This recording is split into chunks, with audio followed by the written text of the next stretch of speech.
Guys, मेरा नाम है Chetan Singh. Brij marble YouTube industry पे आपका स्वागत है। मैं आज आपको मकराना डूंगरी स्ट्रेट लाइनिंग के डबल पैटर्न के एक लॉट के बारे में बताने वाला हूँ। पहले अपन इसकी हाइट, इसके लेंथ के बारे में डिस्कस करेंगे। फर्स्ट अगर अपन इसके लेंथ के बारे में बात करें तो इसकी जो लेंथ है वो मकराना मेजरमेंट के अकॉर्डिंग 5.5 फीट आ रही है। और अगर अपन इसकी हाइट के बारे में बात करें तो इसकी हाइट करीबन आ रही है मकराना मेजरमेंट के अकॉर्डिंग 4.25 फीट। मार्बल की क्वांटिटी की बात करें तो करीबन 1350 स्क्वायर फीट की सिंगल स्लैब रहने वाली है। मकराना डूंगरी ओल्ड माइंस का मार्बल रहेगा डबल पैटर्न के अंदर। बेस है वो वाइट आएगा कंप्लीट, और ऊपर की जो लाइनिंग है वो डबल पैटर्न में आएगी। इसीलिए इसका डबल पैटर्न में मैं आपको बोल रहा हूँ। ग्रे का मिक्स, ग्रे और ब्राउन दोनों पैटर्न इसके अंदर आने वाले हैं। 50-50 का रेशियो रहेगा। 50% ग्रे का आएगा और 50% ब्राउन का आएगा। है ये मकराना की क्वालिटी। मकराना जो मैं डूंगरी आपको बोल रहा हूँ है ये मकराना की क्वालिटी। बट क्या है कि मकराना डूंगरी के अंदर 2 कलर का मार्बल आता है। एक तो आता है ब्राउन का और एक आता है ग्रे का। दोनों के इन मिक्सअप से जितने भी पैटर्न बनते हैं वो सारे इस डूंगरी के अंदर आते हैं। तो ये उन्हीं का एक मिक्सअप है दोनों का, जिसमें 50% रेशियो है वो ब्राउन का आ रहा है, जो 50% है वो ग्रे का आ रहा है। ओल्ड माइंस का मतलब क्या हो गया? वो माइंस जो सबसे ज़्यादा पुरानी माइंस हो, ये उसी माइंस का ये मार्बल है। ओल्ड माइंस मकराना डूंगरी की सबसे स्टार्टिंग जो माइंस थी, अल्बेटा जो जिन माइंस में निकलता है उन्हीं का एक पार्टीशन होता है। उसके पास वाली जो माइंस होती है सबका एक रो होता है, उन रो के अकॉर्डिंग वो माइंस होती है। अल्बेटा की माइंस का जो रो है वो अलग है, डूंगरी का उनका बैक साइड में है। बट है ये भी जब अल्बेटा की माइंस निकली थी तभी इन्हीं की भी जो इनकी माइंस है वो भी उसी वक्त निकली थी। इनका भी जो क्रिस्टल है वो बहुत ज़्यादा फाइन आता है। बट फ़र्क क्या है दोनों में? अल्बेटा की माइंस और डूंगरी की माइंस में क्या फ़र्क है? बेस है, अल्बेटा का भी वाइट आता है, उसका भी वाइट आता है। बट उनकी जो लाइनिंग होती है वो इतनी नहीं आती। ऐसे लाइनिंग का बिल्कुल एक पार्ट नहीं आता। उनमें 1 से 2 या 3 लाइन आती है। उनमें बेस है वो ज़्यादा दिखाई देता है, इसमें बेस थोड़ा कम दिखाई देता है। जितनी लाइनिंग होगी उतना ही बेस कम दिखाई देगा। तो इनमें लाइनिंग थोड़ी ज़्यादा है, इसलिए इसका बेस कम दिखाई दे रहा है। अगर कंपेयर करें अपन अल्बेटा से तो उसका बेस अपन को हमेशा ज़्यादा दिखाई देगा। बहुत ज़बरदस्त लॉट है, डबल पैटर्न के अंदर रहेगा। ब्राउन का जो कलर होता है वो हमेशा ध्यान रखना, ब्राउन जो कलर है वो हमेशा वाइट से बनेगा। वाइट जिसका बेस वाइट होगा उनके अंदर हमेशा ब्राउन टच जरूर आएगा, हमेशा ध्यान रखना इस चीज़ का। मकराना का जो सबसे ज़्यादा सेल आउट होने वाला जो मार्बल है वो मकराना डूंगरी है। अगर आप इसकी स्टार्टिंग रेंज देखेंगे तो 100 रुपये पर स्क्वायर फीट से इसकी स्टार्टिंग रेंज स्टार्ट हो जाती है। और अगर ज़्यादा से ज़्यादा प्रीमियम से प्रीमियम देखें तो करीबन 400-450 रुपये तक इसका प्रीमियम से प्रीमियम लॉट आ जाता है। इनके बीच की जो ये रेट है, इन्हीं के अंदर मकराना डूंगरी का मार्बल अच्छे से अच्छा आपको मिल जाएगा, क्योंकि ज़्यादा एक्सपेंसिव भी नहीं है। 100 रुपये 150 रुपये पर स्क्वायर फीट में अच्छा मार्बल आ जाता है। तो इनमें क्या रेट है, इतने ज़्यादा एक्सपेंसिव नहीं है। अल्बेटा की थोड़ी रेंज थोड़ी एक्सपेंसिव होती है। अगर अल्बेटा पर स्टार्टिंग रेट देखें तो करीबन 350 से 400 रुपये पर स्क्वायर फीट से स्टार्टिंग रेंज होगी। तो उसके कंपेरिजन में अगर देखें तो अल्बेटा का लोवेस्ट क्वालिटी अगर अपन 450 रुपये में परचेज कर रहे हैं तो उससे बेटर क्या रहेगा, मकराना डूंगरी 400-450 रुपये में प्रीमियम परचेज कर ले, क्योंकि प्रीमियम का एक लुक है वो अलग ही अपन को देखने को मिलता है। ये जो लॉट है ये भी मकराना डूंगरी ओल्ड माइंस का रहेगा, स्ट्रेट लाइनिंग का रहेगा। अगर अपन ऊपर वाले पैटर्न से स्टार्ट करें तो आप यहाँ से देख सकते हो ये पार्ट इसका ग्रे का आ रहा है। उसके बाद ये ब्राउन का पार्ट आ रहा है। ब्राउन का पार्ट आ रहा है करीबन 12 इंच का, हाँ करीबन 11 इंच का ब्राउन का पार्ट आ रहा है। ऊपर वाला पार्टीशन अगर देखें तो 17 इंच आ रहा है इसका ग्रे का, फिर ब्राउन का आ रहा है, फिर वापस एक 4 से 5 इंच 6 इंच का ग्रे का पार्टीशन आ रहा है। उसके बाद ब्राउन का आ रहा है। 2 पार्टीशन ब्राउन के आ रहे हैं, 2 आ रहे हैं ग्रे के। दोनों लगभग बराबर रहेंगे। हल्का सा इसके अंदर ग्रे का पार्ट थोड़ा ज़्यादा आ रहा है। लॉट काफ़ी ज़बरदस्त लगेगा। और ये जो लॉट है ये फर्स्ट टू लास्ट एकदम सिमिलर आएगा इसी फॉर्म में। और कलर है इसका जो ये दोनों में जो मिक्सअप में आ रहा है ये बहुत ज़्यादा ज़बरदस्त लगेगा फिटिंग होने के बाद।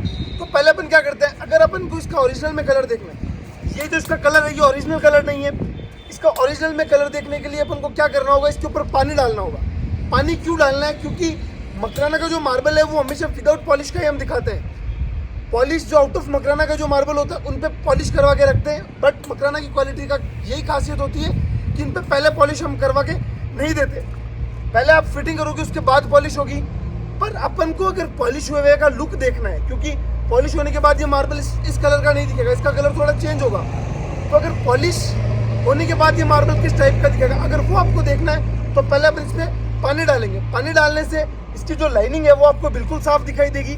कलर का आपको पता चल जाएगा, क्रिस्टल का आपको पता चल जाएगा। वो सब चीज़ें देखने के लिए अपन इसके ऊपर पहले पानी डाल के देखते हैं।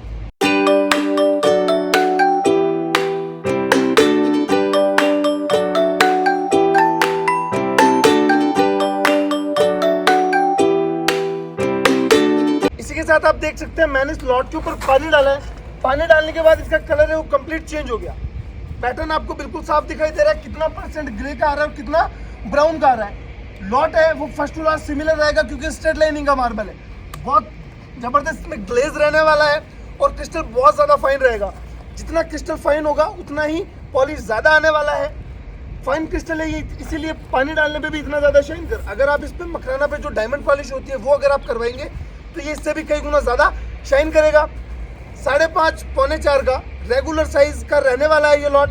मकराना के अकॉर्डिंग अगर अपन देखें तो ये रेगुलर साइज रहने वाला है। जो आउट ऑफ मकराना का जो मार्बल आता है जिनका साइज एक्स्ट्रा ऑर्डिनरी होता है, करीबन 9 या 10 फीट उनकी लेंथ होती है और 5 से 6 फीट उनकी हाइट होती है, उतना एक्स्ट्रा ऑर्डिनरी साइज मकराना में आज की डेट में अगर देखें तो नहीं निकलता क्योंकि माइंस काफ़ी ज़्यादा डीप होगी, इतना बड़ा ब्लॉक नहीं निकलता बाहर। ये मकराना का रेगुलर साइज रहने वाला है। रेगुलर साइज रहने का एक और प्लस रहता है, वो क्या प्लस रहेगा, जैसे 5.5 पौने 4 का ये लॉट रहेगा। मकराना मेजरमेंट में मैं आपको बता रहा हूँ ये 2 इंच के मार्जिन, वैसे 1.5 इंच का मार्जिन मिलता है, बट इन दोनों इस लॉट के अंदर आपको 2 इंच का मार्जिन मिल रहा है। रेगुलर साइज का प्लस ये रहता है जैसे कि ये इसका स्क्वायर में साइज है, इसको आप फिटिंग करोगे तो विदाउट कटिंग आप इसको फिटिंग कर सकते हो। जैसे कि इसमें कोई भी सेंटर कट नहीं लगवाना आपको, एज इट इज इस पीस को नीचे लगवा सकते हो। ज़्यादा बड़े पीस को नीचे इसलिए नहीं लगाते क्योंकि उसके टूटने के चांस ज़्यादा रहते हैं। मटेरियल अगर प्रॉपर लगेगा तो उसको कुछ नहीं होगा। अगर मटेरियल प्रॉपर नहीं है तो चाहे छोटा पीस हो चाहे बड़ा पीस हो वो टूटेगा 100%। तो इनमें क्या है कि जितना छोटा पीस होता है उसमें क्या मटेरियल प्रॉपर लगाना ज़्यादा ईजी होता है। बड़े पीस के अंदर जो मटेरियल है वो प्रॉपर नहीं लगता क्योंकि इतना जो एरिया होता है वो अपन एक लेवल में बहुत मुश्किल से देख पाते हैं। तो जितना छोटा या एवरेज साइज का जो लॉट रहता है उसको फिटिंग करने में ज़्यादा हमेशा प्लस पॉइंट रहेगा आपका। ये लॉट है ये रेगुलर साइज का रहेगा, करीबन 1350 स्क्वायर फीट का लॉट रहेगा। अगर आपके मेन एरिया में अगर 1350 स्क्वायर फीट मार्बल लगना है तो ये बिल्कुल एकदम परफेक्ट लॉट रहेगा आपके। जैसे कि आपका लॉबी है, लॉबी करीबन 400 से 500 स्क्वायर फीट का हुआ, 200, 250, 300 स्क्वायर फीट आपका गेस्ट रूम का हुआ, 300, 400 स्क्वायर फीट आपका स्टेयर्स का हुआ। इतना अगर ऐड करोगे तो करीबन 1200 स्क्वायर फीट इजीली हो जाएगा। तो ये मार्बल का क्या प्लस पॉइंट है, ये आपके लॉबी, आपका गेस्ट रूम और आपका ओपन एरिया ये तो सेम कलर का फिटिंग हो जाएगा और साथ में आपकी जो स्टेयर्स है वो भी इसी वाली स्लैब में से निकल जाएगी। कैसे निकलेगी वो मैं आपको बता देता हूँ। जैसे कि इस वाले पार्टीशन में अगर आप देख रहे हैं तो 2 फीट के अंदर एक स्टेयर कंप्लीट हो रही है। अगर यहाँ से अगर अपन इसकी 2 फीट की लेंथ ले रहे हैं तो 2 फीट यहाँ आ रहा है। यहाँ से अगर देखें तो इस वाले पार्टीशन में आपकी एक स्टेयर कंप्लीट हो रही है। यहाँ से आपको अप टू डाउन वाला कट करवाना है। कट करवाने के बाद क्या होगा, ये स्ट्रेट लाइन का पार्टीशन अलग हो जाएगा। पार्टीशन जो अलग होगा उसको रोटेट करना है। रोटेट करोगे तो अभी इसकी लाइन लेफ्ट टू राइट है, इसकी लाइनिंग अप टू डाउन हो जाएगी। अप टू डाउन होने के बाद क्या होगा, एक इसमें 9 इंच या 10 इंच का फुट्स निकालना है और एक 6 या 7 इंच का आपको राइजर निकालना है जो अपन को सामने वाली साइड दिखाई देता है। वो दोनों निकालने के बाद इसमें से कुछ 4 या 5 इंच का मार्बल बच जाएगा। तो वो आपको साइड में जो स्कर्टिंग लगती है उनमें यूज़ करना है। इस टाइप से मार्बल लगवाने का प्लस क्या होगा, जो आपकी स्टेयर्स होगी करीबन 10 से 12 स्टेयर्स जो अपन को अपनी लॉबी से दिखती है वो स्टेयर्स में जो लाइनिंग है वो एकदम सिमिलर बनेगी। लाइनिंग सिमिलर बनेगी तो उनका जो एक लुक होगा वो बहुत ज़बरदस्त होगा। वैसा लुक ना इटालियन मार्बल में बनता है, ना ग्रेनाइट में बनता है, किसी भी ना सेरेमिक टाइल्स में बनता है, किसी में भी नहीं बनता। वो केवल मकराना डूंगरी का जो मार्बल होता है लाइनिंग वाला, उन्हीं के अंदर वैसी डिज़ाइन बनेगी। बहुत ज़्यादा ज़बरदस्त लगता है वो, क्योंकि पॉलिश भी है वो भी बराबर होगी। ऐसा नहीं कि फ्लोरिंग में जो पॉलिश है वो कुछ अलग दिख रही है और स्टेयर्स की पॉलिश कुछ अलग दिख रही है। नहीं, ये जो चीज़ है वो नेचुरल है। नेचुरल जो चीज़ होती है उस पर हमेशा जो पॉलिश होगी उनका जो नेचर होगा वो बिल्कुल एकदम सिमिलरिटी आएगी नेचर में। नेचर में कोई डिफरेंस नहीं आएगा। बहुत ज़्यादा ज़बरदस्त लॉट रहने वाला है। इसी के साथ आज का वीडियो अपने स्टॉप करते हैं। वीडियो अच्छा लगा तो लाइक करना, शेयर करना, सब्सक्राइब करना। मकराना डूंगरी का 1350 स्क्वायर फीट का डबल पैटर्न का अगर आपको मार्बल परचेस करना है तो प्लीज़ हमारा जरूर आगे विजिट करना। Thank you.